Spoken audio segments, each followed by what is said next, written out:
are you? I'm very good, thanks. How are you? I'm great. Good. So, do you want to like start right away? Do you want to get to know each other first better? What do you want? Yeah, let's just jump in. Let's just start, and we will get to know each other while we're talking. How about that? Yeah, the first one is right away. Also, the intro. Like, I always like to, how do I say it? Introduce myself to you and you to, even though I think a lot of people know you, but still. Okay, yes, let's do that. Let's do whatever you want. You start and you introduce yourself, and we'll go from there. Okay, my name is Sanne. I live in the Netherlands. Yeah, I have been watching Verticals for I think 2 years now. Mm-hmm. And yeah, that's a little bit, I think. Yeah. I do social media also as my daily job. Oh, gotcha. Okay, cool. That's a little Well, of bit course, you know that my name is Michael Vaccaro, Mm-hmm. and I do verticals. I've been in verticals for a little over 2 years now. And yeah, and I live in Los Angeles, but I'm originally from New York City. Okay. I have like a bunch of questions, also a few new ones that I haven't asked anyone before, so Yeah. The first one is if you could share a fun fact about you. If I could share a what? A fun fact. Oh my gosh. Share a fun fact about me. Well, I'm sure there are many fun facts about me, but let's see. I can tell you that a fun fact about me is that one of my major problems in life is that I love to eat. I deal with this problem constantly, almost daily, because I very much want to get, for a while there, when I was very young in my 20s and even 30s, I was in great shape. I was an actor and I was pretty and my hair looked good and I was ripped. I was shredded. I had a great body and I had like barely no body fat. It was really nice. But now that I am older, it's much harder to maintain that. And also I'm Italian, which means that I love to eat. Yeah. I love to eat. And unfortunately, I like to eat a lot of carbs, pasta, rice, bread, all that stuff. I like a nice bottle. Well, not the whole bottle. I like a nice glass of wine. And so all of that stuff is keeping me from being shredded and ripped. So that's my fun fact that I will share with you today, that I love to eat. And now I can't take off my shirt in verticals because nobody wants to see that. Do you have then like a favorite food that you can eat like always? Oh gosh, yes. Yeah, well, I mean, definitely. I mean, clearly pasta. I could probably eat pasta every single day. I could do it. Like I could literally wake up in the morning and probably eat pasta. In fact, one of my favorite restaurants here in Los Angeles actually serves pasta for breakfast. It's an amazing thing. So pasta for sure. I'm a vegan. I've been a vegan now for about 8 years. So Italians think this is crazy, but I don't do cheese. I don't do, milk or dairy products or anything like that. But pasta is the answer. Pasta is the answer to everything. In fact, True. I will share my favorite quote with you, which I just recently had tattooed on my body. My favorite quote from an Italian film director named Federico Fellini, which the quote is, La vita è una combinazione di magia e pasta, which means in English, life is a combination of magic and pasta. Yeah. I love pasta too. It's also my favorite food. So I mean, my God, can you imagine how sad of a life it would be if we didn't have pasta? yeah. Like how sad would we all be? We'd be crying. Yeah. Mm, did Did you always wanted to become an actor? Yeah. Yeah, I was an actor since I was a tiny little child. I don't remember a time when I did not want to be an actor. It almost seemed like, I don't know if you believe in reincarnation, Yeah. but it almost seemed like I was reincarnated. And I might have been an actor in a previous lifetime, because my earliest memories are of wanting to be on the stage or wanting to be in front of a camera. So, and I became a child actor. I was really young when I got my first job, and I literally have been working as an actor since. So, uh, so yeah. So, and I don't know how it happened. Honestly, it was just in my brain, in my DNA somewhere. Nobody in my family is an actor or in the business in any way. So, so it just came from it. It was a gift from the heavens, I, I guess. Mm. Which of your roles did you feel the most connected with, and why? So we're going to talk specifically about verticals. You're asking about Mm-hmm. roles in verticals. Okay. Yes, sorry. Yeah. Okay. No, that's fine. Yeah. Uh, Connected with. I don't know if you. I just right now I'm working on number 34, my 34th vertical. Whoa.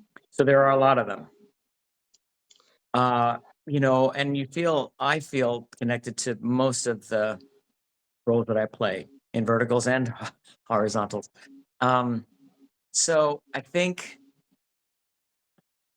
Have you seen Game of Choice yet? Of course I have. Okay. I felt really connected to that guy, Father Fox. He was I'm pretty sure that he was my favorite role to play in a vertical, because he was different. He was different from anybody that I have ever played. He was layered and interesting and complicated and made interesting choices in the games, and it was a great experience as an actor to be able to sort of really jump into that and dig through all the stuff, and like, because I think he's a really good guy, but he also does some terrible, terrible things, right? Mm-hmm. He makes some terrible decisions. And so it was really interesting to me. And I was lucky because we also had a lot of time. I shouldn't say a lot of time, but we had more time than usual. I was on that set for 13 days. Normally on a vertical, you get 4 days, 5 days, 6 days, something like that. Quick, quick, quick, quick, quick. This one, I was on set for 13 days. And so there was a little breathing room for me to, as an actor, really just sort of work through all of the things, all of the, again, layers of Father Fox. And I ended up feeling really, I liked him. I ended up feeling sorry for him. And I ended up feeling like, uh, that he was very, it sounds cliche, but he was very human. Mm-hmm. I agree. Yeah, I loved it. I loved the experience. I'm glad you watched it. I even call it one of my favorites now. Oh, that's great. I'm happy to hear that. Cause, I'm happy to hear that. The reviews have been great, and people have said really great things about it, and I believe it's doing really well. So, which is exciting, because I think the app and the production company and the actors, I think we all were really interested in doing something very different, something very different than people have seen or had seen in the what we call now the vertical space. Yeah.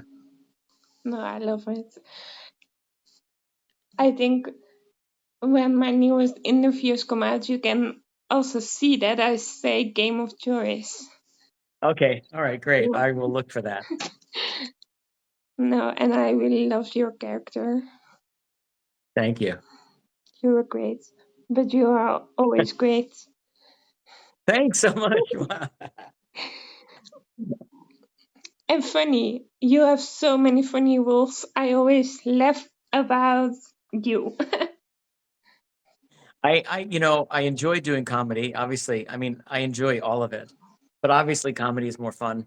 And a lot of times in these things, when I have been asked to do a comedic role, it's generally like really just over the top. So I, of course, I have fun when I go on set. I have fun all the time, but especially on comedies. Um, there was one that I did with Sophia DeLucchi. You know Sophia? Hmm. Have you seen her work? Yeah. We did one called, I think it was called Fake It Till You Love Me. That was my first What? one that I saw from you too. Oh, from my, yeah, yeah, yeah. Yes. And in which I played the ridiculous, over the top. I think what was his name? Oh, I can't even remember the character's name, but he was a fashion designer and all that stuff. So like stuff like that is really fun to play. Um, I did another one like that.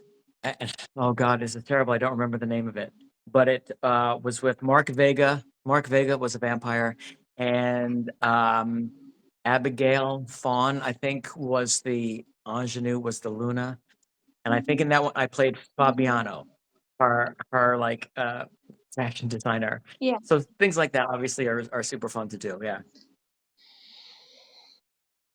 How do you prepare for your roles? I guess I can answer this question super honestly.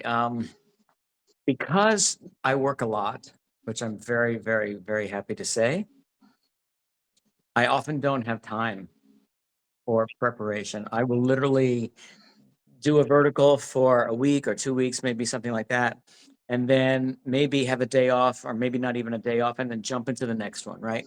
Mhm. So, so like, in fact, right now I'm working on a vertical right now, and I finished that next week. And then, oh my gosh, no, I was gonna say something, but it's not true. It's Thanksgiving next week here in the States, so I think I have a few days off. But right after Thanksgiving, I jump into the next one that I just booked. So, so I guess the answer is I often don't have time for actual preparation. But what is lucky for me is that because I have been doing this for so long, for so many years, I'm 112 years old. So I have been doing this, like I said, my entire life. So I think I have a pretty good foundation, a pretty good like backup system, so that even if I don't have time to prepare for a role specifically, I am able to like get to set, look at the script, figure it out real quick, find the beats, find the sort of humanity in people, which is what you want to do as an actor. Um, and jump on in and just jump right into it. Um, so again, it's unfortunate that we don't have a lot of time in this industry, but because I actually love preparing. I love the preparation. I also love rehearsal. I'm from New York City originally, Mhm. and I grew up doing theater where you have rehearsal time. You can rehearse for weeks, months, sometimes before you put on a play. And that's actually kind of my favorite part. I love rehearsals. I love discovering things, finding out new things about your character. So again, there's not a whole lot of time for that in film and TV, and especially in verticals. There's literally no time. So you just do your best. And again, I feel I'm happy that I have years of training and all that stuff, so that I can like, find things real quick. Do you come up with your own character or backstory in your head? Again, it depends on the character. It depends on the kind of time that I have. Uh, the thing with the verticals is that they're very formulaic. There's generally Mhm. like pretty much when you get the role, you pretty much know what you're going for, what the beats are. Um, for instance, if I'm cast as the angry old CEO, and he's trying to get his son to marry a woman who he doesn't love. I've done a lot of those. Um, so honestly, I don't know that there's much need for a backstory and stuff like that. But then you every so often you get real lucky, like I did with Game of Choice, and yeah, in that one for sure, I did a lot of work on figuring out who this guy was. He's a priest. I've never played a priest before. I'm not religious at all in my own life.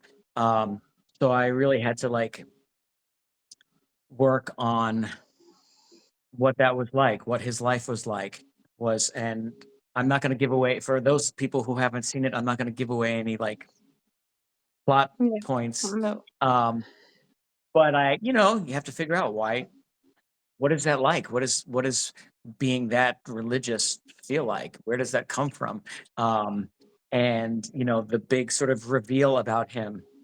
What is it like to be that and how does he feel? How does he feel about this situation? How does he feel about these people? How does he feel about these children? Because there are children involved in this story. And that required a lot of work. And I actually like to work on paper, meaning like I like to take a pen and I actually like to write on paper like things about his, how old are they? Where do they come from? Who are their family? Like, this was an interesting question for me when I was playing this guy, this priest, and was he still connected to his family? Did they want him to become a priest? How does one become a priest? Did he become a priest because he was hiding this gigantic secret that he had? All that stuff was really interesting to me. So when I'm able to do that, when I have the time to do that, I love doing it. And again, I do a lot of reading. I love to read. I'm a voracious reader. So so writing on paper, things anything that I can think of, um, you know, and then reading always, always, always helps me. Do you do you have a favorite book then? That you like to read? Uh, yeah, I do actually. No one has ever asked me that before. I do have a favorite book. Yeah, it's called The Bridge of San Luis Rey, and it's by Thornton Wilder. I want to say it was written up probably in the turn of the century, the 20th century, in the early, I think in the early 1900s, maybe even 1920s, something like that. The Bridge of San Luis Rey, and it's such a fascinating book. It's one of those things where I don't know if you do this, but I'll pick it up like once a year, basically, and Yeah. read it. Um, And it takes place in Peru, in a small village in Peru. San Luis Rey is the name of the village. And it starts out, it's about a punch. I'm not giving away any like big thing in the plot if I tell you this, because it really happens at the very beginning. It's a group of people who are on a bridge, the bridge of San Luis Rey, and the bridge collapses and they die. That happens at the very, very, very beginning. But then the book goes back in time and follows all of these people, follows their entire lives until they get onto that bridge, really almost from birth to the time they get onto this bridge.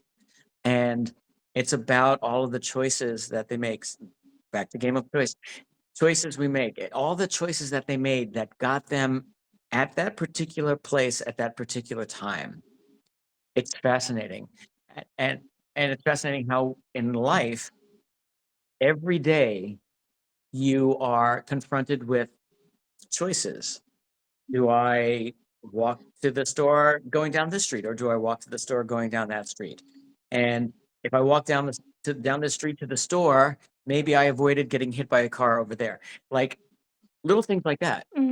Every single day, we are confronted with hundreds, possibly thousands of different choices that we can make. Am I going to stay home? Am I going to go out? Am I going to see friends? Am I going to be miserable? Can I choose happiness today? All of that stuff. And so that's what the book is about. And I find it fascinating. And I love Thornton Wilder. I love his writing. That's my favorite book. I know about the book because my father had it, so I know about it. You do? Really? Yeah. That's amazing. Oh my God, that's amazing. And every time, whenever that has come up in my life, no one ever knows that book, but that's amazing. I do. My father has a lot of had a lot of books like that. Yeah. Wow, that's great. So I love that. I am also into reading a lot. Isn't it? I just think I love reading. Again, I wish I had more time. There's nothing better. I have 2 cats. There's nothing better than being in my apartment and it's raining outside and like it's so stupid. But I just sit on my couch or on my bed and I have my 2 cats cuddling with me and reading an amazing book. Reading is just the best thing. I agree. Before I go to the next question, do you want to know maybe something about me? Yeah, please do. Tell me. Tell me about you. Tell me about your life in the Netherlands. What do you want to know? Oh my gosh. Well, what city are you in? It's called Arnhem. It's not a really familiar. Uh-huh. Nah. And Either way, it is. It's been when the Second World War. yes, I've heard of that. Yeah, that was my city was boom. Uh-huh. Got it. Yeah. Uh, What is it a big city? Is it a small city? it is pretty big. Yeah. Yeah. And you asked me about food. So what's the food like in the Netherlands? What are the staples? Like what do people eat mostly? I'm fascinated by food. Whenever I go traveling, by the way, any country, really all I want to do is eat. It depends a lot. We eat a lot of fish, pasta too. I don't know if you heard about this, but stroopwafel is typical Dutch. No, tell me about it. It's like a a little biscuit with like licorice in it. So Oh, so it's like a dessert. It's like a yeah, sweet treat. yeah. Oh God. I have a sweet tooth. I love stuff. And yeah, so this is what I'm going to do then. I'm going to give you my address afterwards. And you're going to send me a box of that. I can if you want. Seriously, I love like the best thing about going to Europe is eating pastries. Oh my God, and marzipan. Marzipan. That's funny. That's awesome. I eat it that earlier today. You did? See, that's one of the great things about being in Europe. Marzipan. No, that's funny. How did you learn about the vertical industry? Yeah, you know what? I don't really remember. Someone else asked me that question recently. Kathy, maybe? I don't know how I got my first job. I mean, it might have been through my agent. They might have sent me an audition, or I'm assuming that's what happened. There must have been a casting, and either I somehow got a hold of it or my agent sent it to me. And I believe that was a little over 2 years ago. I believe it was either December or maybe it might have even been January of 2024. So it's been almost 2 years or maybe a little over 2 years, something like that. So I'll assume that it was an agent thing. Did you right away knew what it was when you arrived? Oh, no. In fact, no, I didn't know that they were shooting vertically. I also, yes, I remember my first day I got there and I was like, I kept asking like, why aren't they fixing the cameras? Why aren't they like, what's happening here? What are they doing? So that was quickly explained to me. In fact, my very first vertical, I knew nothing. They, again, I don't remember how I got it. If it was through my agent, maybe it was an offer, which means I didn't have to audition for it. I don't know. But I remember I got to set and I hadn't read the script. I I didn't know anything about the character. When I got there, when I got to the set, the director came up to me, introduced herself, and she said, "So, how is your Eastern European accent?" And I was like, uh, "I'm sorry, what? What are you talking about?" And she said, "Oh, the character has an Eastern European accent."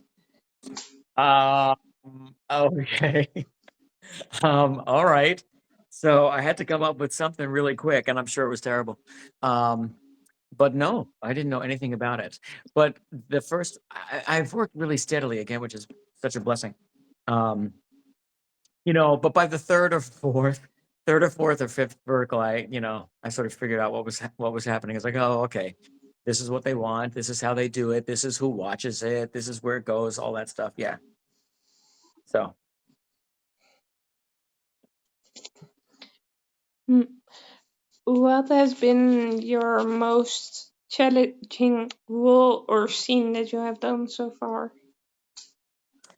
Well, again, we're going to talk about game of choice. Obviously, the most challenging role that I've done in a vertical, for sure.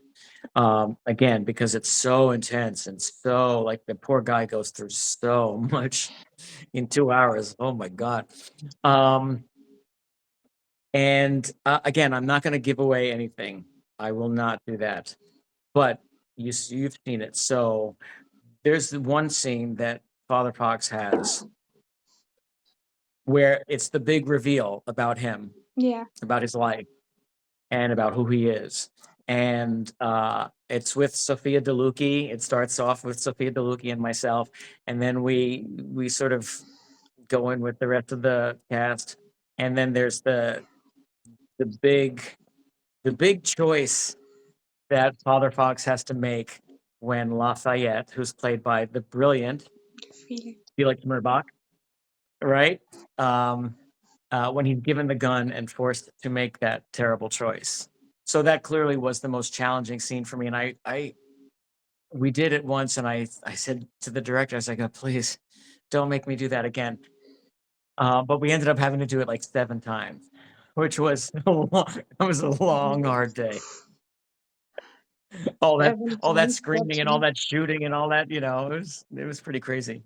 Whoa, whoa. But yeah, you watched it. Isn't everybody amazing? I mean, Yeah. Felix is quite brilliant. Felix is brilliant. You are brilliant. Sophia is brilliant. Everyone. Kelsey Maskell is Yeah. brilliant. Ryan O'Shea is brilliant. Yeah, everybody really was at the top of their game, I think. Yeah, I agree.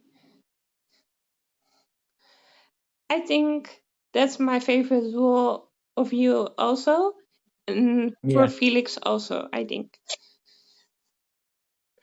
Yeah, I mean, it was, we could spend a whole hour talking about his performance in that. It was really like out there, and but it was out there, but it was also so grounded. Yeah. I'm not sure how he did it, to be completely honest. Hmm? Oh, you mean how we? Yeah. Yeah, yeah, yeah. It was sort of marvelous to watch.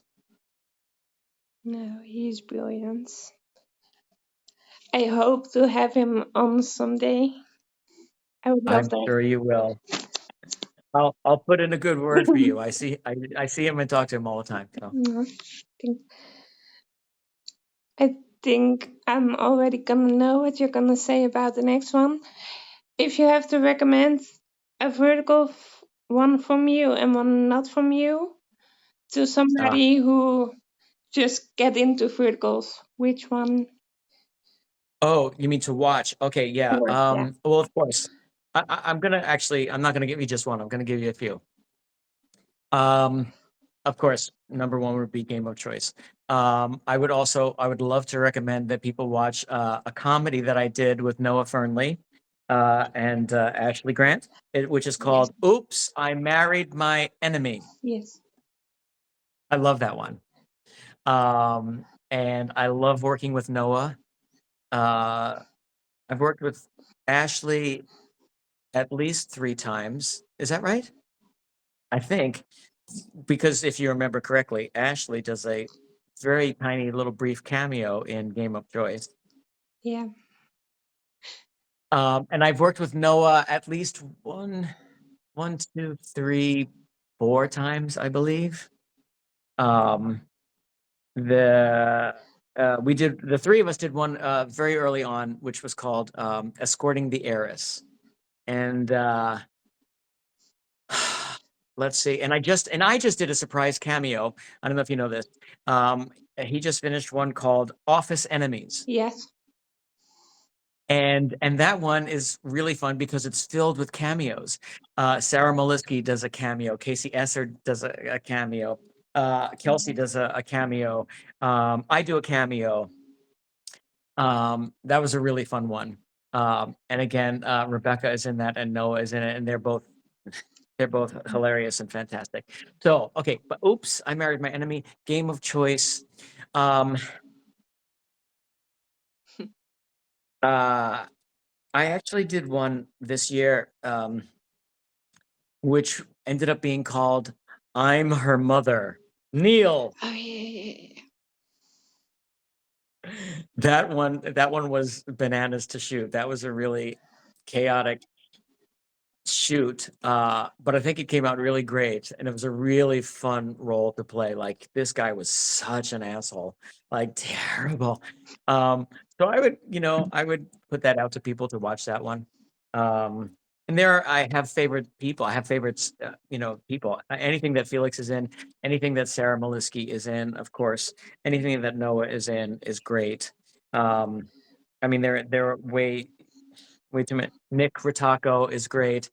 Jeff Violet is great. Like, there are so many people who I think are that I have been, I'll say this, that I have been lucky enough to work with, and become friends with. That's been the best part of this whole vertical journey, has been the people that I have worked with. Sophia DeLucchi is one of my favorite people in the world.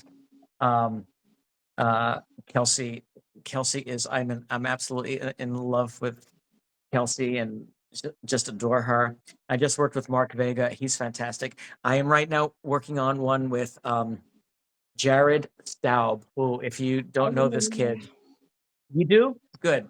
He's great. And we've been having a fantastic time working together. So yeah, those are the ones I think off the top of my head that I would recommend. But anything with any of those people, I would tell people to watch. I agree with you with oh. Oh. This is one of my newest questions. All right, here we go. It's also a little how do you deal with rejection?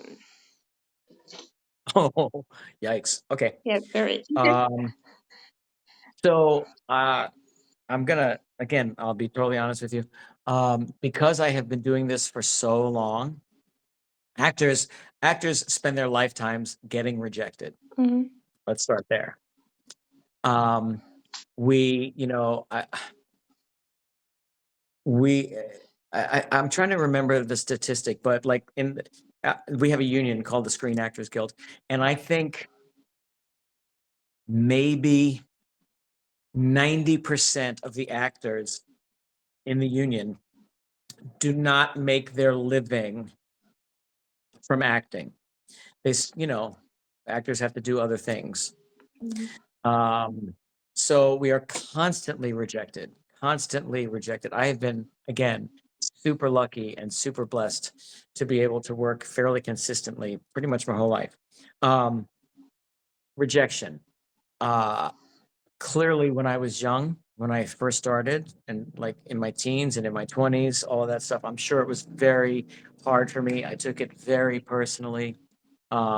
Constantly worried about how my looks and my ability and all of that junk.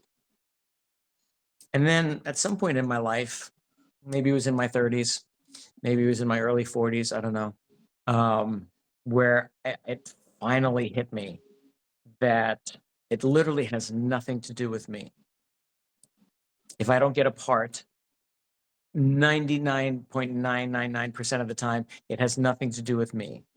They want somebody who's taller or shorter or has blonde hair instead of, whatever. you know, they want somebody with an accent. Like it has nothing to do with me. And also, I got to a point where I stopped thinking a particular job was going to change my life. You know, we go through this whole thing where like you get a great job and you think, oh my God, this is it. This is the one. This is it. Yeah. Everything's going to change. And then it doesn't. So now I take nothing personally.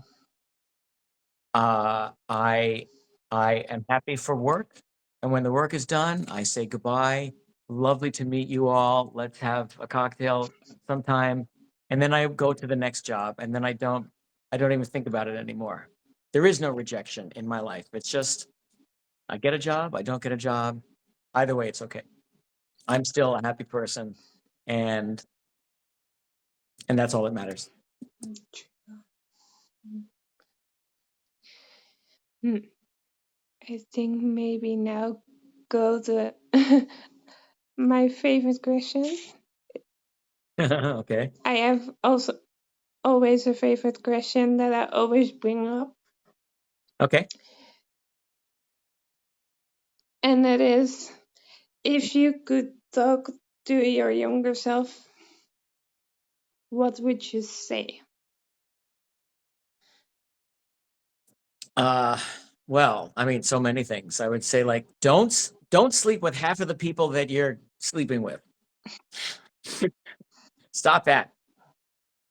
Um but in all seriousness, I would probably say the thing that probably we all think we would say, which is, look, dude, you are going to be fine. Just relax. Enjoy the process. Don't worry about what happens tomorrow.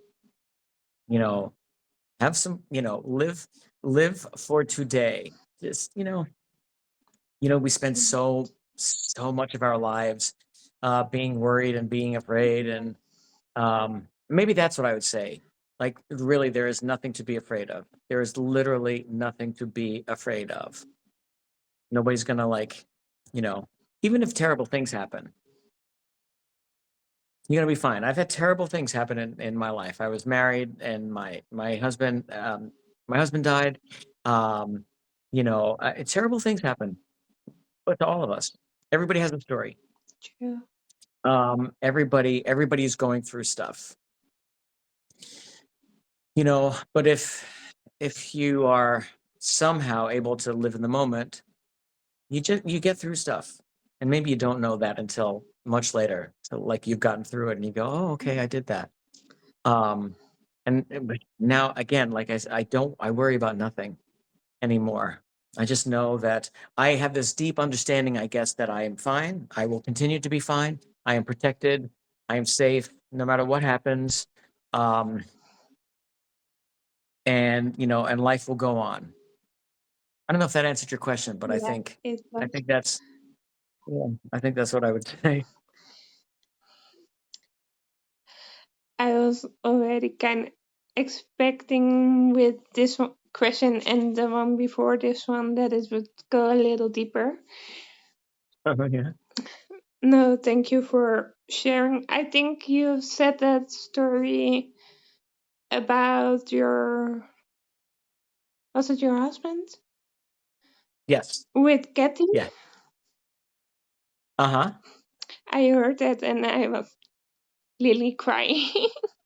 Oh, yeah, it was a sad time. It was a sad experience. And I miss him constantly every day. Yeah, There's not a day goes by where I don't think about him. I miss him terribly. But like I said, it is one of those things that happens in life. No one gets out alive. true. Um, and so if it's one of those things that is inevitable, then we have to figure out how to deal with it. And we have to, figure out how to accept it. It is one of those things. And it was a very powerful experience for me, and left me with a lot of knowledge about myself and about the world and about people. And we have to figure out a way to go through these things in life, to go through these tragic things in life, and not be destroyed by them. Yeah. I can relate to that in some way, not, but then a father daughter. Yes, right. I didn't Yeah. have my Again, it happens to all of us. All of our parents are going to die yeah. one day. We all gonna die someday. We're all going to have we're all part of the same club. Yeah, Yeah. that's true. Okay, now lighter questions. If you, I'm really curious about this one. If you could completely create your own show, what would it be about? Um, hold on one second, because I think one of my cats wants to join me. Maggie, are you going to come up? Say hi to the people. She might jump in. We don't know. I have two cats here, Maggie and Rick. So I can tell you, I've actually already done this. I've already created a show. I will make a very long story short and tell you that some years ago, I wrote a script for a show that I thought was great. And once it was done, I decided that I had to do something with it. It was a sitcom. And again, very long story short, I was able to find funding for it. I cast all my friends in it, and I was able to find a crew, and we shot it. We did one season of it. It's called Child of the 70s. It's a comedy. It's sort of a, it's sort of a it's kind of like based on all the TV shows, all the sitcoms that I used to watch growing up in the 1970s. Or an homage to that, sort of an homage and sort of a parody at the same time of 1970s American sitcoms. And so we did it for a season.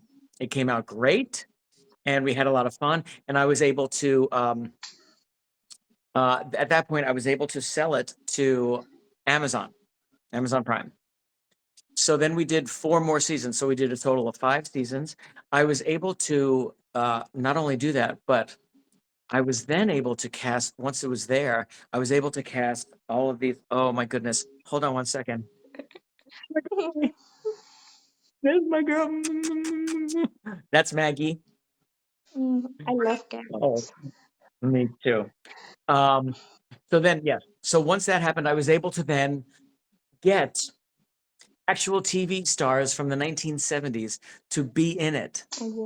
So I was able to get so many of my favorite actors from my favorite sort of iconic 1970s TV shows. And so we did that for 5 seasons. And like I said, it's on Amazon. You could probably also, I think for sure you can find it also on YouTube. I have a YouTube page, channel, and it's there. 5 seasons. I think we did, I don't know, 30 or so episodes, and it's called Child of the 70s. So I was able to actually do that in life. I was able to actually create the show that I wanted to create. And of course, because it's me, it was a comedy, and it was funny, and it was filled with people that I loved, and it was an amazing experience. And that also taught me a lot, because when I started writing, and when I decided I wanted to actually produce this thing and make it into something, I knew nothing about anything. I didn't know how any of that was done, but I thought I wanted to do it. And so I thought I'll just figure it out. That is And so I the did. best mindset. And I did it. And I think this is a valuable lesson for anybody. If you want to do something, but you don't think you know how to do it, just do it anyway. Yeah. You'll figure it out. And I always say, you never know if you can do something until you try. Right. And there's, and I also have this great, I don't know where this came from, amount of resilience. So you just don't quit.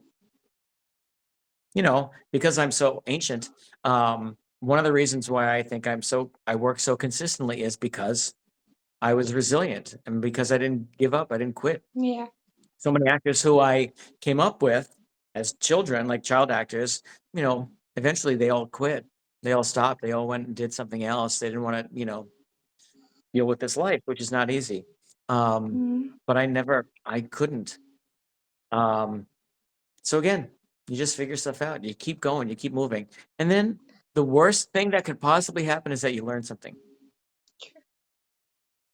And then you can grow even to a better actor or actress.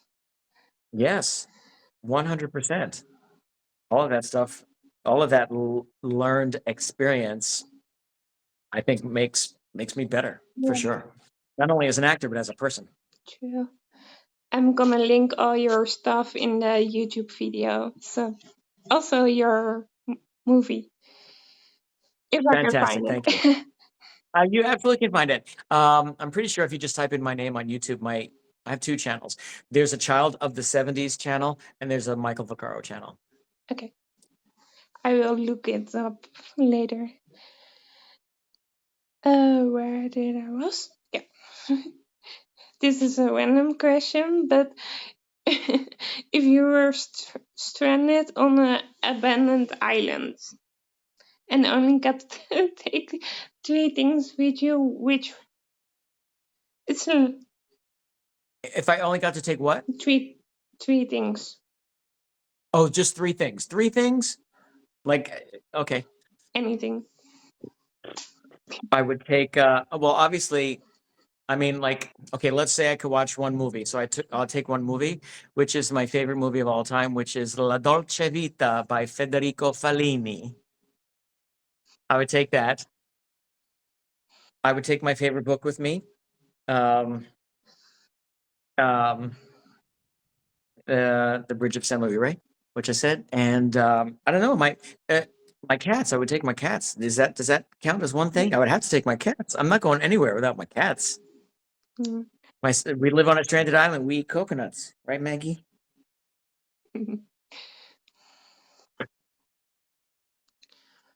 What do you like to do when you're not on set? Oh my God, when am I not on set? If you I love to eat. Like I said, eating is a big thing. Eating is one of my favorite pastimes. Also, I'm really, I like to be social. So whenever, I like to be out with friends. I like going to restaurants because they have food there. And I like going to restaurants with friends because they have food and also cocktails. I enjoy a cocktail every so often. Like I said, I like to read. I love watching movies, of course. That will always be my favorite thing. The theater, going to the theater. I live in Los Angeles, so I'm not able to go to the theater as much as when I lived in New York City, but I love going to the theater. I love reading plays. I love talking to actors. I love going to class, acting class. I still to this day go to class. I'm in 3 different classes now here in Los Angeles, and I've been doing that ever since forever. And I don't ever want to stop just because it's so fun and again, interesting, and I learn so much about myself and about actors and about acting and yeah. Um, travel. Travel right now is sort of the biggest thing in my head. I was in Switzerland a while back. I entered a screenplay competition. It's a long story. But I wrote a screenplay. I entered it into a competition and I won. So they sent me to Switzerland, and my God, what an incredibly beautiful country. I want to go everywhere. There's probably nowhere where, well, there are probably some places I don't want to go. I wouldn't go right now. But I was asked actually recently by a company if I would go work in Ukraine, and I was like, yes, absolutely. I'll go anywhere, mostly anywhere, because I want to travel. I want to see the world. I want to go to every country and eat, like I said. Yeah. Yeah. I think the next one is kind of interesting. What would you advise for somebody who wants to be an actor? Go to class. I mean, that's it. Honestly, that's what I'll tell you that I think that when I talk to actors who are not in class on a somewhat regular basis, I mean, obviously there's some reasons why you can't be in class because you're working, you don't have the money, you don't have the time. Obviously, I understand that. But when I talk to actors, and sometimes you'll hear actors say things like, "Ugh, why that's that why would I be in class? That's just, I'm a working actor. Why would I be in class?" Then that makes me sad a little bit. Because I love being in class. I'll tell you, many years ago, many years ago, one of the very first big movies that I did was with Dustin Hoffman. Dustin Hoffman had already won the Oscar. I was incredibly lucky, and I got this part in this movie with him, and I got to spend all this time with him, and we just talked a lot. And I mean, literally, here was this guy, super famous movie star, Oscar winner. All he wanted to talk about was class. All he wanted to talk about was, what class are you in? What scenes are you studying? What actors are you working with? Like, all of this stuff. And he was saying about how, again, big movie star, Oscar winner, whatever, the class that he was in, the class that he was, with the scenes that he was working on in class. So that's really what I would say to an actor. Literally go to class, study scenes, read plays, go to the theater, watch movies, watch classic movies. Super important. I think the next I'm gonna know your answer. If you could step into any show or movie, which one? That's not a vertical. Oh, you think you know the answer? What do you think the answer is? I think you said earlier your favorite film, so I think maybe that one. Well, I think like shows that are on now, I would kill. I would kill people. I would purposefully kill people to get on a show called The Bear. There's a show on television right now called The Bear. I want to be on it. If you don't know what it is, look it up, find it, watch it. The Bear. It is about a restaurant in Chicago, Illinois, called The Bear. It's brilliant from top to bottom. And for shows that are not on TV right now, or films, like any show that's ever been on. Yeah. Wow. Okay. Yeah, I think that because I love 1970s sitcoms so much, there was a show in the 1970s with this starring this amazing, beautiful actress whose name was Valerie Harper. She's no longer with us, and the show was called Rhoda. Her name was Rhoda. That's the show that I would want to be on. I would totally walk onto that set and be the happiest person alive.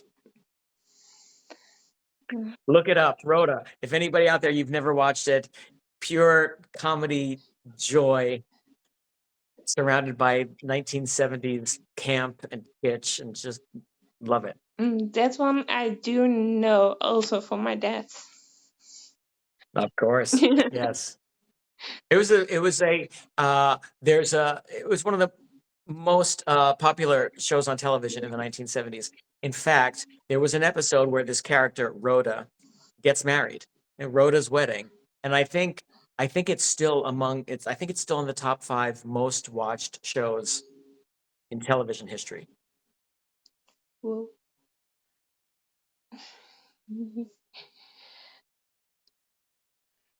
Which of your shows, if it was up to you, would you love to do a sequel for vertical wise? Again, I'm going to have to say Game of Thrones. I don't know if it's possible because of what happens to my character, but if they could figure out a way to do it, I would do it. Or Game of Choice definitely needs a sequel. I would love to see even more background of your character. I do think the characters could stand to have more background, backstory. Yeah. Yeah. How they got there, how they got to where they were. Yeah.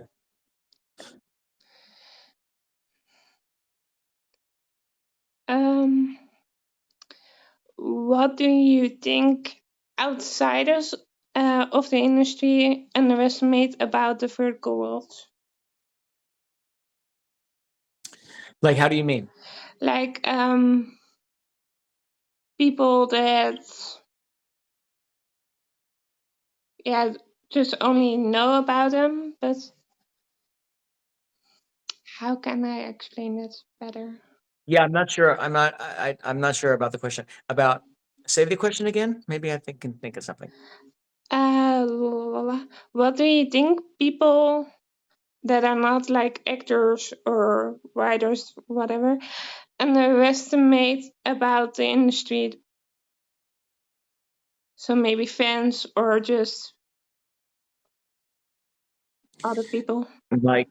Like what should they know about it, or like what like or Yeah, or what do you think maybe people think too lightly of how they.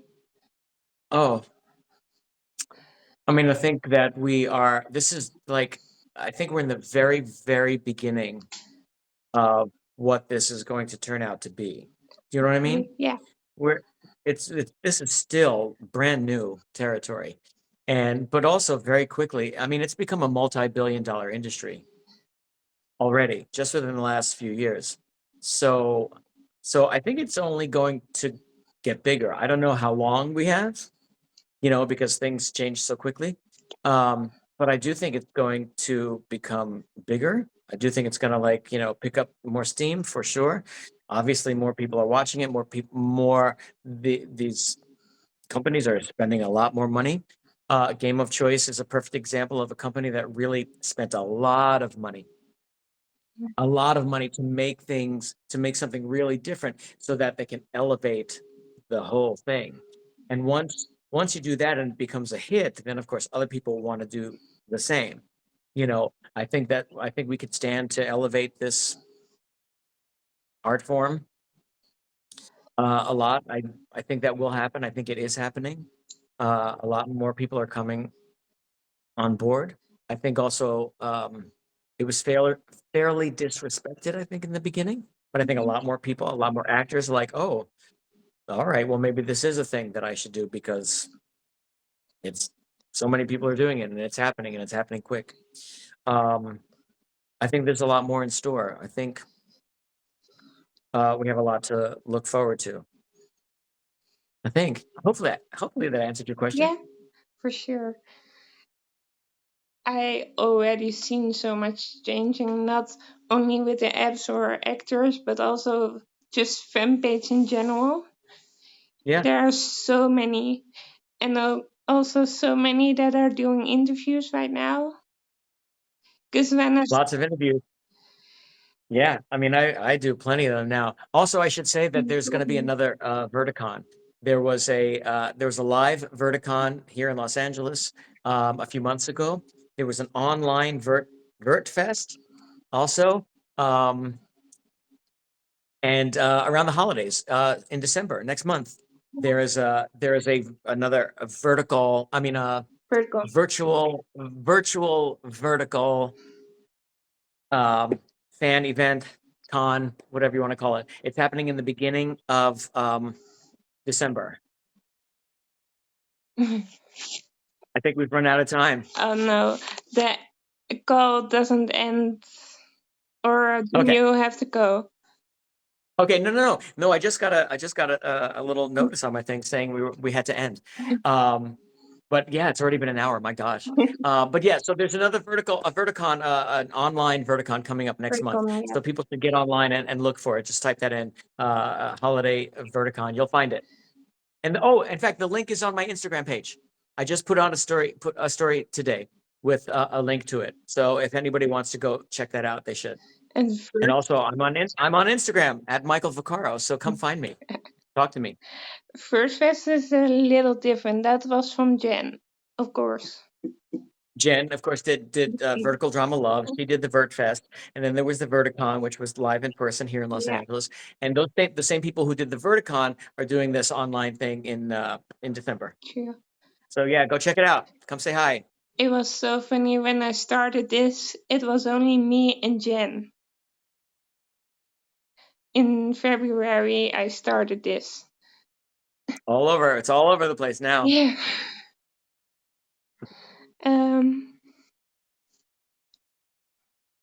What do you want to see more like happening in the vertical industry, like info, for example, story wise or anything? Yeah, I mean, obviously there's room for all kinds of things. Game of Choice was something that, again, no one had done before. I want to do a musical. I want to do a vertical musical. I want to make that happen. Somebody out there needs to do a vertical musical. Cast me in it. Also, Sophia Lucci. She'll do a nice tap dance for you. That's what we should do. We should do a vertical musical. But again, there are all sorts of genres that they can delve into. You know, they're starting to do horror verticals now. They can do all kinds of things. They can do westerns. They could do, you know, historical dramas. You could do anything. I mean, it's the field is wide open. Even real stories like human. I have seen one today, not today, yesterday on Real Short. That's like more real human story about Yeah. cancer. Okay. Interesting. Yeah, I mean, again, everybody is trying to find what the next big thing is going to be, what the Yeah, next, you know, what the next big hit is going to be. There's a lot of room. true. What is something you still hope to achieve?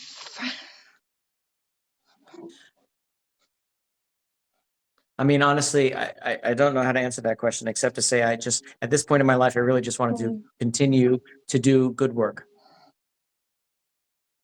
Honestly, that's what I want to do.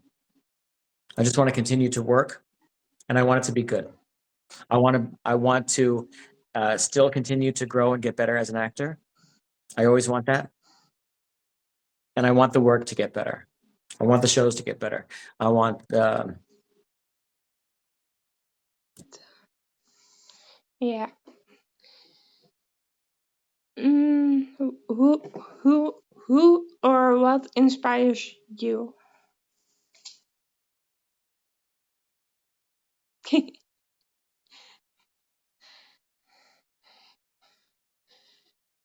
I mean, I think what I said earlier was really true in that doing this over the last couple of years, I've worked with so many amazing people. So honestly, I am inspired constantly by the people I work with. And I named off a bunch of them before. And I continue to be inspired by the people I work with. Again, just last week or a week and a half ago, I finished one with Mark Vega. I'm on the one with Jared right now, Jared Staub. I am constantly inspired by people, and which is one of the reasons I have such joy waking up at the crack of ass at 4 in the morning to get to set by 6. Even though it's terrible and all I want to do is crawl back into my bed. But I get to work with amazing people. Yeah. How lucky am I? How lucky am I that I get to work with amazing people? You all are amazing. Also you. Thanks.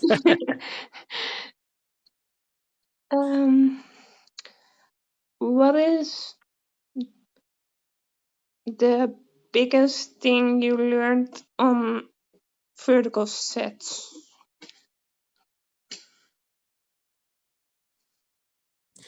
I don't. Again, I don't think I learned this on a vertical set, but Or I generally? bring this to every vertical set that I'm on, which is to be myself. I get there, I show up, I'm a professional, but I am always the person on set. I've said this before in many interviews. I'm always the person on set who is laughing and making jokes and improvising and doing wild, crazy shit to see what works, to see what doesn't work. Most of the time, I'm working with companies and directors who allow me to just sort of like do my stuff and to find out what works and oftentimes you find out what doesn't work. So what I have learned as an actor on set, any set, is to just go there and be myself and be a professional, and treat people with respect, but also to be to feel free enough to like be in the moment and be playful and have fun and figure stuff out quickly, of course.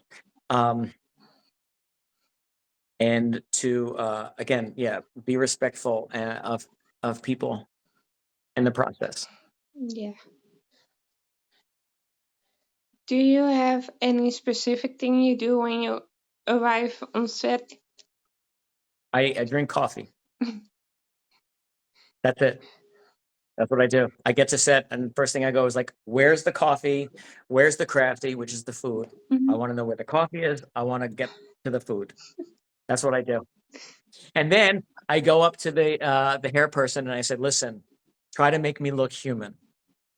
Try to make my hair look like I didn't just like fall into a ditch."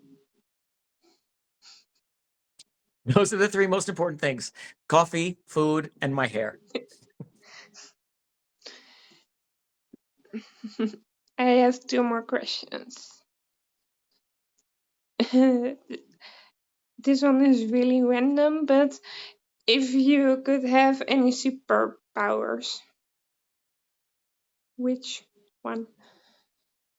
I don't know if you remember Bewitched. There was a TV show called Bewitched where she snapped her fingers and she could be in somewhere else. That's what I want. I want to be able to snap my fingers and be at a restaurant for dinner in Paris, right? Or like I want to go like that and be in a bar in Tokyo. That's what I want. That's the superpower that I want the most. I don't want to read people's minds. I don't want to like, start fires. I want to be able to travel. I want to be able to go like that and be sitting on a gondola in Venice. Then you can combine your two favorite things, food and traveling. That's right. At 100%. Yes. I would recommend Paris though. You already talked about it. I have been to Yeah. Paris. Yep. So it's As have really I. beautiful. I've been to Paris and of course I loved it. I Yeah, know a lot of people who don't definitely. love it, but I don't care what they say. I've been to Disneyland in Paris. Oh yes, I have not done that. But of course I've been to Disneyland in Los Angeles, California. Yeah. Last one. There goes my Okay, here we little go. notebook. The last one.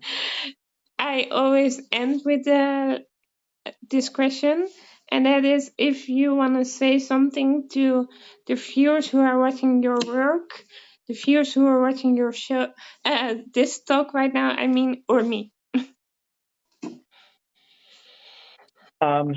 I what would I want to say? First of all, I could not be more appreciative of the support that I get from people who watch and people who are fans.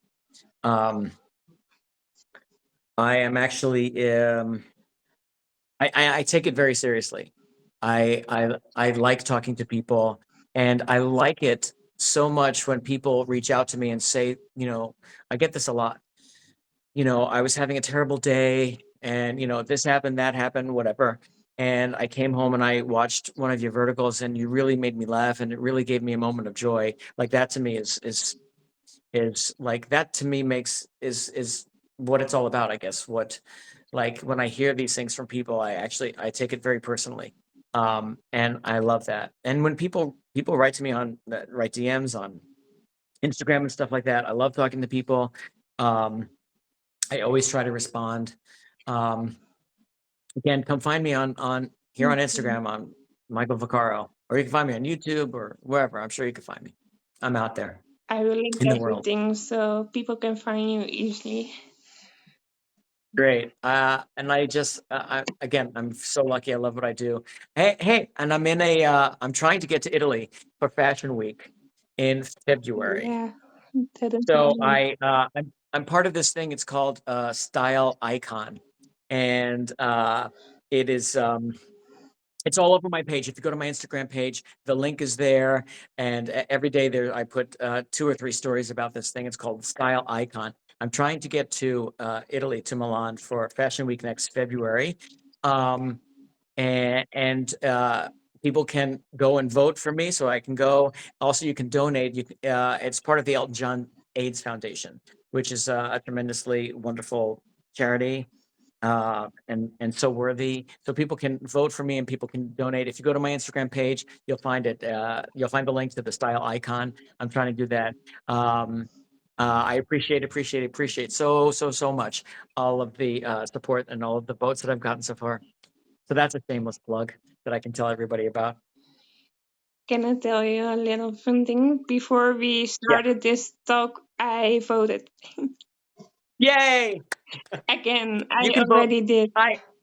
I love that. Thank you very much. Thank you. I really appreciate it. And you can vote every day. You can do a free vote every day, I do once that. every 24 hours. I thank you very much for that. I thank you.